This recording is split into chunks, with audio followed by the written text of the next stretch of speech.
Foundation జరుగుతోంది.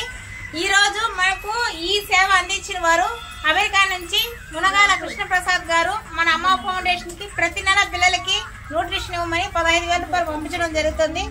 Sir ద్వారానే ఇప్పుడు ఇంకా నుంచి ప్రోగ్రామ్స్ కంటిన్యూషన్ గా జరుగుతా ఉన్నాయి. మనకు ఈ రోజు భోజనాలకి ప్రకాశం కదా ఆచార్య గారు, వెంకటరత్నం గారు ఈ రోజు మనకు అన్న సేవ అందించారు. ఒక 10 మంది పిల్లలకి కొత్త బట్టలు తీసేయడం జరిగింది. వాళ్ళకి మన అమ్మ ఫౌండేషన్ నుంచి ప్రత్యేకమైన ధన్యవాదాలు తెలుపుకుంటూ బెస్ట్ ఫ్రెండ్ అసోసియేషన్ తరఫున మునగాల కృష్ణప్రసాద్ గారికి అమ్మ ఫౌండేషన్ నుంచి మా హృదయపూర్వక ధన్యవాదాలు తెలుపుకుంటూ ఈ రోజు న్యూట్రిషన్ ప్రోగ్రామ్ ని పిల్లలకు అందిస్తున్నాం.